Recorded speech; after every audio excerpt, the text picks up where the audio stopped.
जय श्री राम। रानी कुशवाहा का हाथ जोड़ के प्रणाम सबको। और कैसे हो? अच्छे हो? मैं भी अच्छी हूँ। सबको जय श्री राम। अच्छा, मैं बता दूँ, एकादशी आ रही है। एकादशी कब की है?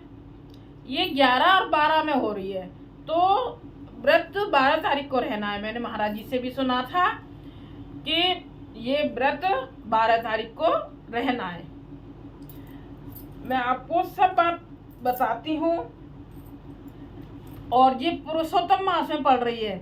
वैसे तो 24 एकादशी होती हैं। जब पुरुषोत्तम मास का महीना जुड़ जाता है तो 26 एकादशियाँ होती हैं। और ये कृष्ण पक्ष की एकादशी है। पहले शुक्ल पक्ष की एकादशी थी, पद्मा एकादशी। अब ये परमा एकादशी है कृष्ण पक्ष की। ठीक है। और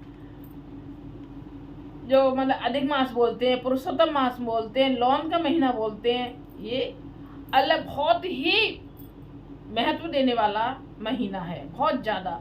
और ये सावन उसमें पड़ रहा है। सावन में है ना, अब दो माने गए ना महीने सावन के, क्योंकि एक अधिक मास और एक सावन मास। ऐसे वैसे तो एकादशी बता ही रही मैं आपको कि 11 तारीख को लग रही है, पर लेकिन व्रत 12 तारीख को रहा जाएगा। वो महाराज जी ने बताया है। एकादशी का व्रत 3 दिन में वैसे पूरा होता है। ऐसे नहीं कि हम खाली 11 का ही व्रत रख लें और बस उसी से हो गया, नहीं। 10वीं वाले दिन मैं आप सबको बता रही हूँ, 10वीं वाले दिन एक टाइम खाना खाना चाहिए। सिर्फ एक टाइम खाना खाना चाहिए। और द्वादशी वाले दिन भी एक टाइम खाना खाना चाहिए। और एकादशी वाले दिन फलाहार, ये नहीं कि हमें हर समय करें, नहीं, एक टाइम करें। हर समय नहीं खाना चाहिए। हाँ, जो नहीं रह पा रहे हैं उनकी तो मजबूरी है। वो बताते हैं ना, प्रदीप मिश्रा जी भी महाराज जी बताते हैं ना, अरे भाई तुम एकादशी व्रत रहो, चाहे जैसे भी रहो, चाहे जितना खाओ, पर व्रत रहो। पर एक दिन वो आ जाएगा जो अपने नियमों के द्वारा आप व्रत करना शुरू कर देंगे। स्टार्ट तो करो, ऐसे बोलते हैं। तो मतलब नहीं रह पा रहे हैं तो फिर ऐसे कर सकते हैं, पर लेकिन फलाहार एक टाइम करें। और दूध, और महाराज जी बोल रहे थे दूध और फल जरूर लें। हर व्रत में दूध और फल का सेवन जरूर करें। ये महाराज जी की मैं बात सुनी हुई आपको बता रही हूँ, है ना। सेवन करना चाहिए। नमक का प्रयोग ना करें, बहुत ही अच्छा है। 11 वाले दिन नमक का प्रयोग ना करें तो बहुत ही अच्छा है। और नहीं रह पाएंगे फिर तो भाई सेंधा नमक यूज करना ही पड़ेगा, है। अच्छा, अगर नहीं व्रत रह रहे हैं हम, जैसे कोई भी व्रत नहीं रह रहा है, तो क्या करें? उस दिन चावल नहीं बनाए और कोई दाल नहीं बनाए। उस दिन प्रयोग नहीं करना चाहिए बिल्कुल भी। और कच्चा खाना ना खाएं, पका खाना खाएं। पक्का मतलब जैसे परांठे हो गए, पूड़ी हो गई। जैसे कोई व्रत नहीं रहता है तो उस दिन ये नियम तो कर ले कम से कम, क्या कि चावल ना खाएं और कोई भी किसी भी प्रकार की दाल ना बनाएं और कच्चा खाना ना खाएं। पक्का खाना खा ले, परांठे बनवा ले, पूड़ी बनवा ले, इस तरीके से खाना खाएं। और अच्छा, ये भी बता रहे थे महाराज जी, मैं हर किसी के लिए नहीं, हर एक के लिए नहीं बोल रही हूँ। अब जैसे बुजुर्ग लोग होते हैं, अब किसी के प्राण नहीं निकलते हैं, कहते हैं ना, अरे ये तो भैया इसके भगवान प्राण ले ले, कितने मतलब घसीट रहे हैं, कितना परेशान हो रहे हैं, कितने दुखी हो रहे हैं ये, अब तो भगवान इसको उठा ले, ऐसे बोलते हैं ना। जो ज़्यादा ही मतलब परेशान होते हैं प्राण निकलने में, उन लोगों के लिए बात बताई उन्होंने, महाराज जी ने, कि जिस प्राणी के प्राण ना निकल रहे हों, बुजुर्ग लोग, कोई भी जो ज़्यादा कष्ट में रह रहा हो, तो उसको मुक्ति दिलाने के लिए कोई भी व्रत उनके नाम से उठा लें कि हे भगवान, विष्णु भगवान, इन्हें मुक्ति दीजिए, ये बहुत कष्ट में रह रहे हैं और हम व्रत एकादशी व्रत करेंगे। तो जिससे कि भगवान विष्णु भगवान उनके प्राण बहुत अच्छी तरीके से ले लेते हैं, निकाल लेते हैं, फिर वो कष्ट उनके दूर कर देते हैं, जो मतलब घसीट रहे हैं, बेचारे पड़े हैं बहुत बुरी तरह से, मतलब देखा नहीं जाता है कि सब लोग कहते हैं ना, हे भगवान अब तो ले लो इन्हें, हे भगवान अब तो इन्हें ले लो। तो उन लोगों के लिए बोला है कि आसानी से उनके प्राण निकल जाते हैं जब कोई उनके लिए एकादशी रहते हैं। तो ये सब बताया है। तो एकादशी वाले दिन चावल का प्रयोग नहीं करना चाहिए। और ये एकादशी पुरुषोत्तम मास की लास्ट वाली एकादशी है। पहले पढ़ गए एक एकादशी, अब ये लास्ट वाली एकादशी है कृष्ण पक्ष की। और बहुत महात्मा है, बहुत महत्व इसका दिया गया है, बहुत पुण्य का काम मतलब बताया गया है, बहुत ही पुण्य। पुरुषोत्तम मास में तो बताया ही था कि बहुत पुण्य करना चाहिए, दान पुण्य करना चाहिए। तो ये सब हमें करते रहना चाहिए। हमें प्रयोग क्या करना, उस दिन खाना कैसा खाना चाहिए, पक्का खाना खाना चाहिए, कोई भी दाल नहीं बनानी चाहिए। मैं बार बार रिपीट इसीलिए करती हूँ कि हम समझ सकें, इसलिए। अच्छा, फिर इसकी कहानी भी मैं आपको बता देती हूँ पढ़ के। एकादशी परमा एकादशी की कहानी भी बता देती हूँ। बोलो परमा एकादशी मैया की जय हो। युधिष्ठिर जी, श्री युधिष्ठिर बोले कि हे जनार्दन, अब आप अधिक लौंद महा की कृष्ण पक्ष की एकादशी का नाम तथा उसका व्रत की विधि बतलाइए। श्री कृष्ण बोले कि हे राजन, इस एकादशी का नाम परमा है। इसके व्रत से समस्त पाप नष्ट होकर इस लोक में तथा परलोक में मुक्ति मिलती है। इसका व्रत पूर्वोक्त विधि से करना चाहिए और भगवान नरोत्तम की धूप, दीप, नवेद, पुष्प आदि से पूजा करनी चाहिए। विधि भी बताइए। देखो, इस एकादशी के विषय में एक मनोहर कथा जो कि महर्षियों के साथ काम्पिल्य नगरी में हुई थी कहता हूँ। कह रहे मैं कहता हूँ, आप ध्यानपूर्वक श्रवण कीजिए, मतलब सुनिए, ध्यानपूर्वक सुनिए इसको। काम्पिल्य नगरी में सुमेधा नाम का एक ब्राह्मण रहता था। उसकी स्त्री पवित्रता अत्यंत पवित्र तथा पतिव्रता थी।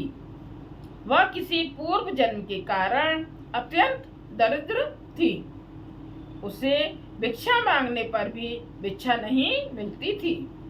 वह सदैव वस्त्रों से रहित होते हुए भी अपने पति की सेवा करती रहती थी। बहुत सेवा करती थी अपने पति की। वह अतिथि को अन्न देकर स्वयं भूखी रहती थी। अगर कोई आ जाता था मेहमान अतिथि, तो उन्हें मतलब भोजन कराती थी और खुद भूखी रहती थी। और पति से कभी किसी वस्तु को नहीं कहती, वस्तु के लिए नहीं कहती थी पति से। जब सुमेधा ने अपनी स्त्री को अत्यंत दुर्लभ देखा तो बोला कि हे प्रिय, जब मैं धनवानों से धन मांगता हूँ तो वो मुझे कुछ नहीं देते। गृहस्थी केवल धन से ही चलती है। अब मैं क्या करूं? इसलिए यदि तुम्हारी राय हो तो मैं परदेश में जाकर उद्यम करूं। इस पर उसकी स्त्री विनीत भाव से बोली कि हे पतिदेव, पति अच्छा या बुरा, वह जो कुछ भी कहे पत्नी को वही करना चाहिए। पूर्व जन्म में जो मनुष्य विद्या और भूमि दान करते हैं, उन्हें ही इस जन्म में विद्या और भूमि मिलती है। यदि कोई मनुष्य दान नहीं करता तो भगवान उसे केवल अन्न ही देते हैं। मैं आपका वियोग नहीं सह सकती। पति रहित स्त्री की संसार में माता पिता, भ्राता, ससुर, संबंधी आदि निंदा करते हैं। इसलिए आपको इस स्थान पर रहना चाहिए।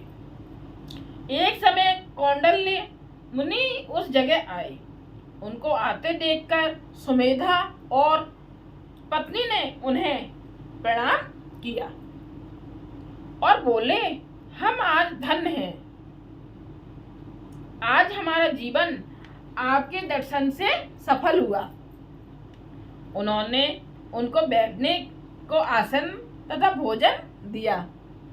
भोजन देने के पश्चात पवित्रा बोली कि हे मुनि, आप मुझे दरिद्रता का नाश करने का उपाय बतलाइए। मैंने अपने पति को परदेश में धन कमाने के लिए जाने से रोका है। मेरे भाग्य से आप आ गए हैं। मुझे पूर्ण निश्चय है कि अब मेरी दरिद्रता शीघ्र ही नष्ट हो जाएगी। अतः आप हमारी दरिद्रता नष्ट करने के लिए किसी व्रत को बतलाइए। इस पर कौंडल्य मुनि बोले कि मल मास की कृष्ण पक्ष की परमा एकादशी के व्रत से मनुष्य के समस्त पाप, दुख और दरिद्रता आदि नष्ट हो जाती है। जो मनुष्य इसका व्रत करता है और धनवान हो जाता है। इस व्रत में नाच गाना आदि सहित रात्रि जागरण करना चाहिए। कुबेर को महादेव जी ने इसी व्रत के करने से धनाधिपति बना दिया था। इसी व्रत के प्रभाव से सत्यवादी महाराज हरिश्चंद्र को पुत्र, स्त्री और राज्य प्राप्त हुआ था। उस मुनि ने उसको एकादशी के व्रत की समस्त विधि कह सुनाई। वह मुनि फिर बोले कि हे ब्राह्मण जी, पंचरात्रि व्रत इससे भी अधिक उत्तम है। परमा एकादशी के दिन प्रातः काल नित्य कर्म से निवृत्त होकर विधि पूर्वक पंचरात्रि व्रत आरंभ करना चाहिए। जो मनुष्य 5 दिन तक निर्जल व्रत करते हैं वे अपने माता पिता और स्त्री सहित स्वर्गलोक को जाते हैं।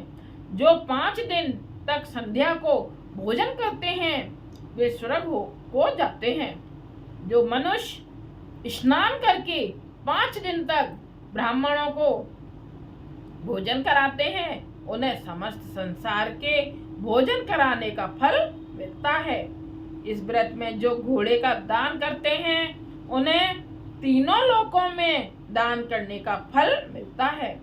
जो मनुष्य उत्तम ब्राह्मण को तिल सहित दान करते हैं वे तिल की संख्या के बराबर विष्णु लोक में रहते हैं। जो 5 दिन तक ब्रह्मचर्य पूर्वक रहते हैं वे देवांगनाओं के साथ स्वर्ग में भोग करते हैं। हे पवित्रे, तुम अपने पति के साथ इसी व्रत को करो। इससे तुम्हें सिद्धि प्राप्त होगी और अंत में स्वर्ग को जाओगी। कौंडल्य मुनि के कहे अनुसार उन्होंने परमा एकादशी 5 दिन तक व्रत किया। उस व्रत समाप्त होने पर उसने देखा कि एक राजकुमार उसके सामने खड़ा है। राजकुमार ने उन्हें एक उत्तम घर जो कि सब वस्तुओं से सजा हुआ था रहने के लिए दिया। राजकुमार उसको 1 ग्राम भी देकर अपने महल को चले गए। ग्राम माने गांव देकर। दोनों इस व्रत के प्रभाव से इस लोक में अनंत सुख भोग कर अंत में स्वर्ग लोक को गए। श्री कृष्ण बोले कि हे राजन, जो मनुष्य परमा एकादशी का व्रत करता है उसे समस्त तीर्थों, दानों आदि का फल मिलता है। जिस प्रकार संसार में 2 पैरों वालों में ब्राह्मण, 4 पैरों वालों में गौ और देवताओं में इंद्रराज श्रेष्ठ हैं, उसी प्रकार महीनों में अधिक लौन का मास उत्तम है। इस महीने में पंच रात्रि अत्यंत पुण्य देने वाली है। इस महीने की पद्मनी और परमा एकादशी भी श्रेष्ठ है। उनके व्रत से समस्त पाप क्षीण हो जाते हैं। दुर्बल मनुष्य को एक व्रत जरूर करना चाहिए। जो मनुष्य अधिक मास स्नान तथा एकादशी का व्रत नहीं करते उन्हें आत्मघात का पाप लगता है।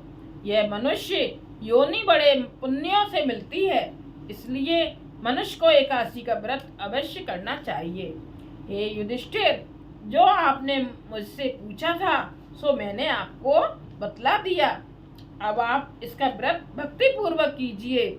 जो मनुष्य अधिक मास लौन की परमा एकादशी का व्रत करते हैं वे स्वर्ग लोक में जाकर इंद्र के समान सुखों को भोगते हुए तीनों लोकों में वंदनीय होते हैं। ये एकादशी की कथा है।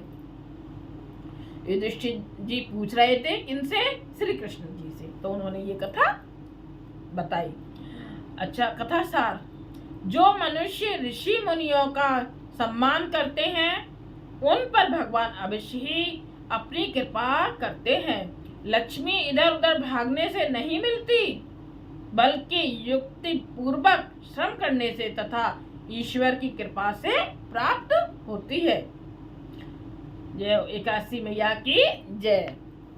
अच्छा, हम जैसे कोई व्रत नहीं रहते हैं तो एकादशी की किताब को रखिए और अपने पूजा करिए विष्णु भगवान जी की, और कथा को जरूर पढ़िए, उससे भी बहुत पुण्य प्राप्त होता है।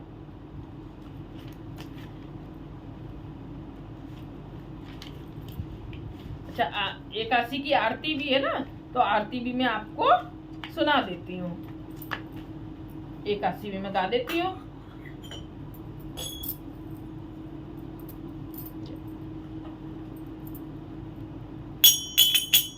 ओम जय एकादशी माया, ओ एकादशी माता, विष्णु पूजा व्रत को धारण कर शक्ति मुक्ति पाता।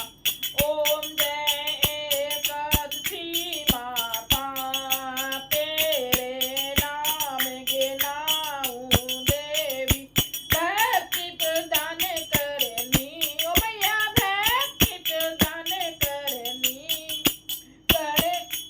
गणे गौरव की देनी, माता शास्त्रों में बरनी। ओम जय एकादशी माता, मार्गशीर्ष के कृष्ण पक्ष की सफला नामक है, शुक्ल पक्ष में होए पुत्र दा, आनंद अधिक रहे। ओम जय एकादशी माता, नाम सठ तिला माघ मास में कृष्ण पक्ष आवे, शुक्ल पक्ष में जय कहावे, विजय सदा पावे। ओम जय एकादशी माता, विजया फागुन कृष्ण पक्ष में शुक्ला आमल की, पाप मोचिनी कृष्ण पक्ष में चैत्र महाबल की। ओम जय एकादशी माता, चैत्र शुक्ल में नाम कामदा, धन देने वाली, नाम बरुथनी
से भव सागर निकला।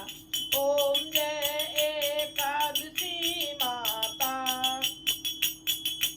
पापा कुंसा है शुक्ल पक्ष में, पाप हरने हरि रमा मास। कार्तिक में आवे सुख दया दायक भारी। ओम जय एकादशी माता।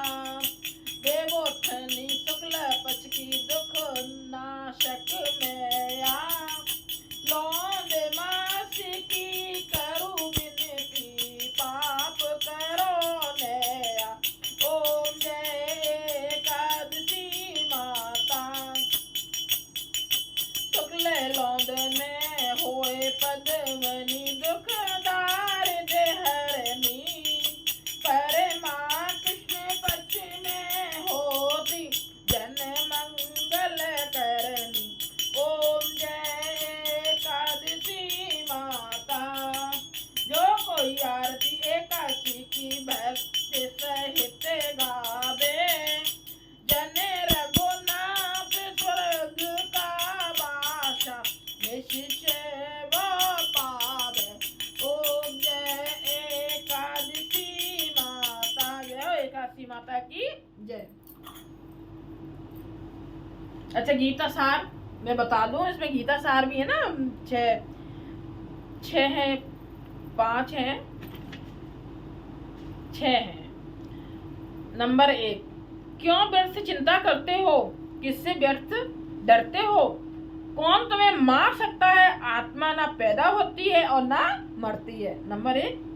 नंबर 2, जो हुआ वह अच्छा हुआ, जो हो रहा है वह अच्छा हो रहा है, जो होगा वही होगा।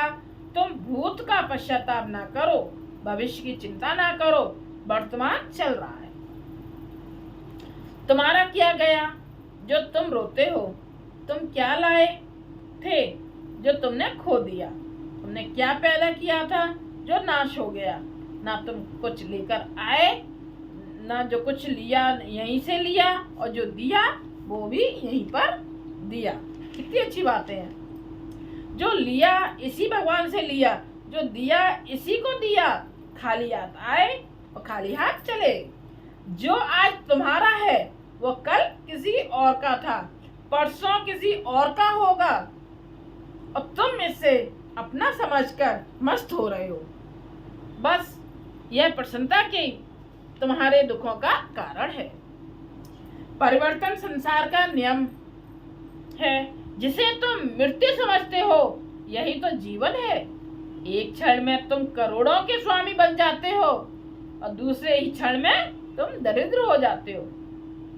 मेरा तेरा छोटा बड़ा अपना पराया मन से मिटा दो, विचार से हटा दो, फिर सब तुम्हारा है और तुम सबके हो।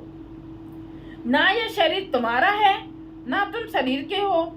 यह अग्नि जल वायु पृथ्वी आकाश से बना है और इसी में मिल जाएगा। परंतु आत्मा स्थिर है। पर तुम क्या हो? तुम अपने आप को भगवान को अर्पित करो, यही सबसे उत्तम सहारा है। जो इसके सहारे को जानता है, यह भय चिंता शोक से सर्वदा मुक्त है। जो कुछ भी तू करता है उसे भगवान को अर्पण करता चल, इसी से तू सदा जीवन मुक्त और आनंद अनुभव करेगा। कितनी अच्छी गीता सार है। जय श्री शंकर भोले बाबा की जय, विष्णु भगवान की जय। उस दिन विष्णु 11 वाले दिन विष्णु भगवान जी की पूजा होती है, तो अच्छे से एकादशी परमा एकादशी का व्रत रहे। सबको बहुत बहुत बधाई हो परमा एकादशी की।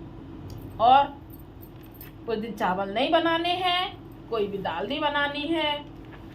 और हम जो भी व्रत नहीं रहते हैं उनके लिए यह है कि वो किताब को लें और अपनी कथा को पूजा में रखें, अपनी कथा को पढ़ें, थोड़ा सा नियम करें, उससे भी बहुत ही ज़्यादा पुण्य मिलता है। भगवान थोड़ा बहुत तो खुश देंगे, कुछ तो नंबर देंगे ही ना।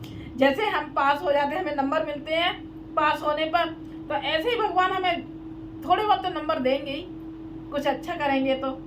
बस आज कम नंबर आएंगे तो कल पूरे आएंगे, जब हम अच्छे से वो करेंगे, विधि विधान से करेंगे, सब कुछ करेंगे तो। जय श्री कृष्ण, जय श्री कृष्ण, जय श्री कृष्ण, जय श्री राम।